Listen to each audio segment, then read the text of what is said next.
Jai Shri Gurudev.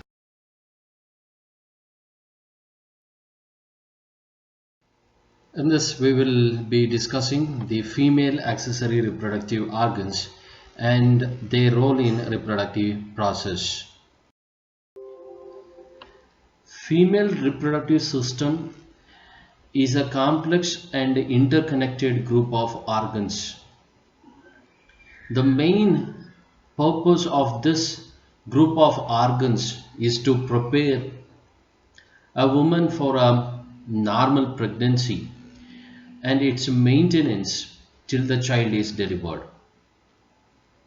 Female reproductive anatomy consists of external genitals and internal reproductive organs.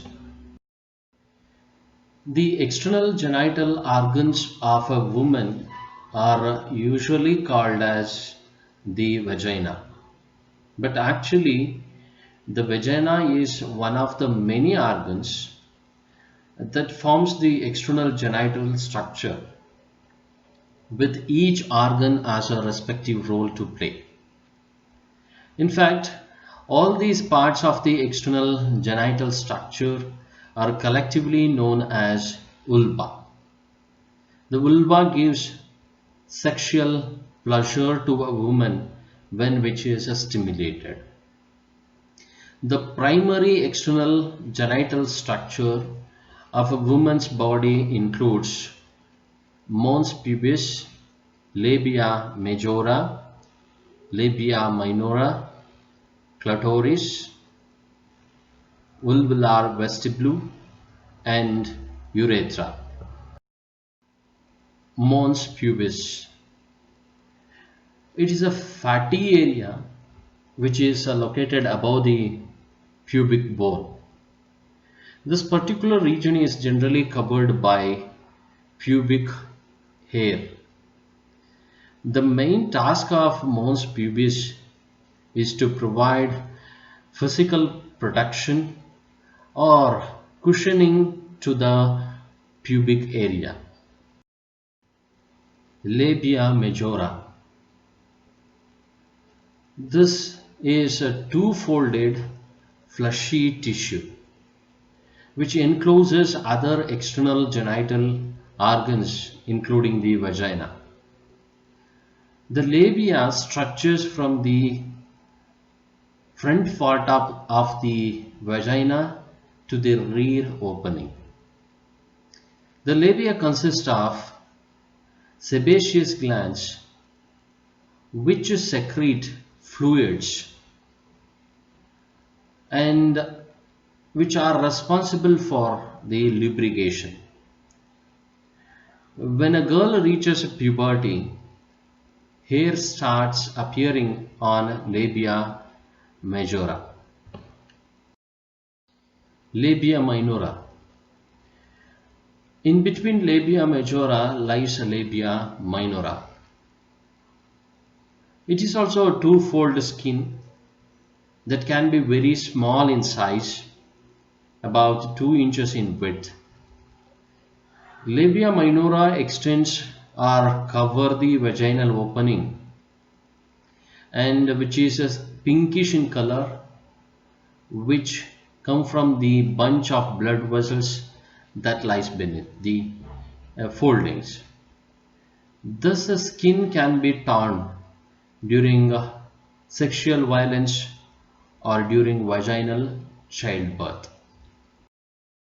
Clitoris. It is a small bulge located on the top of a vagina that plays a crucial role in sexually arousing a woman. A functioning of the clitoris can be related to the male penis.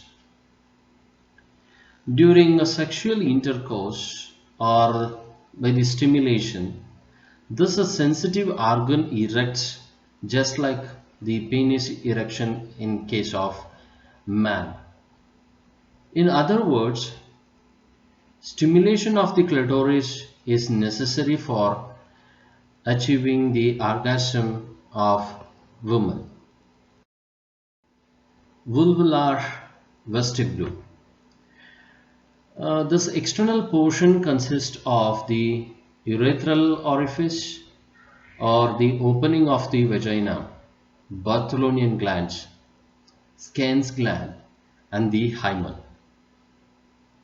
Bartholin's and Skene's glands secrete fluids that help in lubrication.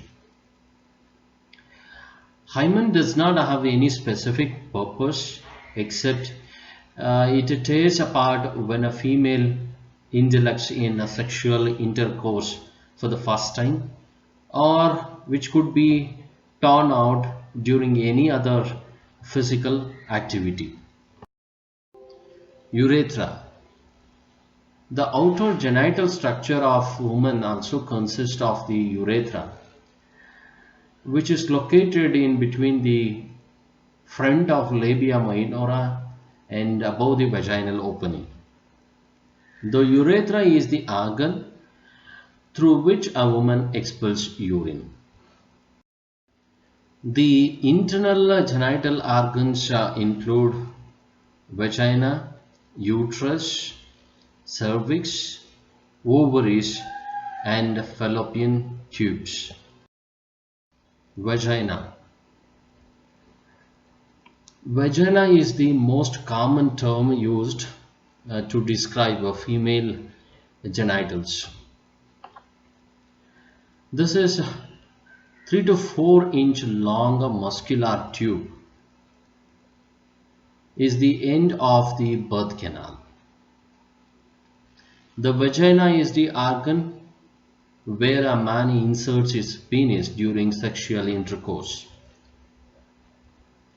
This very organ is externally visible and protected by labia, which is a lip-like structure. Uterus. It is also called as womb. It is a hollow, pear-shaped organ which is located between the bladder and the rectum. The lower part of the uterus, known as a cervix, opens into the vagina. The uterus has plenty of crucial function to perform, the most important of which is to carry a developing fetus and nurture it to its full term. Uterus also play a role in the monthly menstrual cycle of a woman by shedding its lining of endometrium to release blood. Cervix. This organ is the lower part of the uterus and the connecting link between the vagina and the uterus. Cervix is responsible for preventing bacteria and other harmful organisms from the entering of uterus. It also acts as a passageway for the sperm to reach the uterus for fertilizing the egg, and a channel allowing menstrual blood to exit from the body. In most part of the mouth, the cervix is covered with thick, sticky mucus that makes an inhospitable environment for the bacteria. But on the other hand, when a woman is around the time of ovulation, this mucus dilutes or thins off to allow the sperm to enter the uterus. Ovaries. These are oval shaped, almond sized gland. Ovaries are located on either side of the uterus. And actually, ovaries are the glands where the estrogen hormone production take place, and also which acts as storage for eggs. During the menstrual cycle, the ovaries release eggs, the process known as ovulation, and the released eggs can be fertilized by the sperm. Fallopian tubes. These narrow tube-like organs are connected with the uterus on one side and ovaries on the other side. Fallopian tubes serve as a passage for the eggs to travel to the uterus for fertilization during the ovulation. If a woman has had sexual intercourse, the sperm would travel through the uterus and into the fallopian tube to fertilize the egg. Thus, a fertilized egg then moves through the fallopian tube into the uterus, where it gets implanted and completes its term. Bartholin's gland. The Bartholin's glands are also called Bartholin glands or greater vestibular glands. These glands are two pea-sized compound alveolar glands located slightly posterior and to the left and right of the opening of the vagina. These glands secrete mucus to lubricate vagina. Mammary glands. The glandular portion of the breast is known as the mammary gland. The two mammary glands are actually the modified sudoriferous glands, nothing but the sweat glands. The breasts are positioned over the second to sixth ribs and lie superficial to the pectoralis major.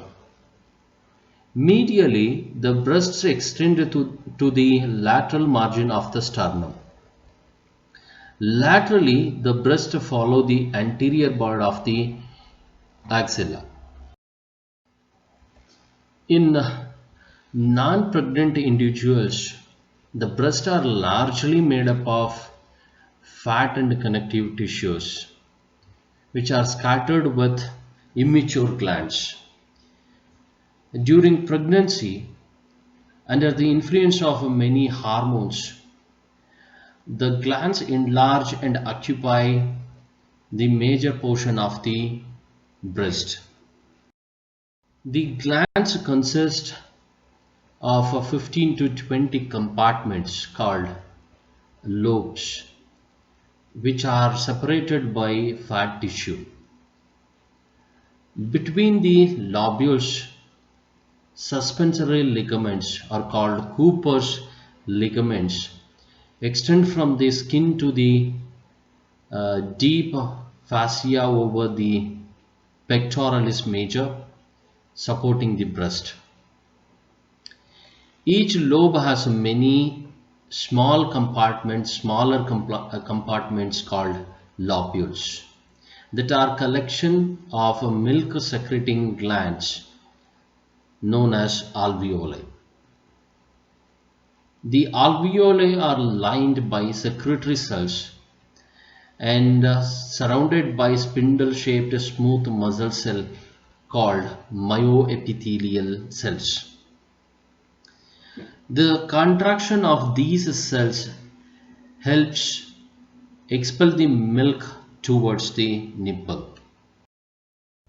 The alveoli open into larger ducts, which then join with more ducts and eventually form about 15 large ducts called lactiferous ducts.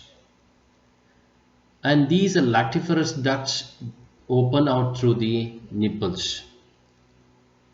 Just before the ducts open out into the nipple, they are enlarged into the lactiferous sinus called ampulla, where a large volume of milk can be held before they are expelled. The nipple is a cylindrical part containing some erectile tissues, Surrounding the nipple is a circular pigmented area known as the areola. The color of the areola varies according to the complexion of the woman. During pregnancy, the areola becomes darker and enlarged in the area. Thank you.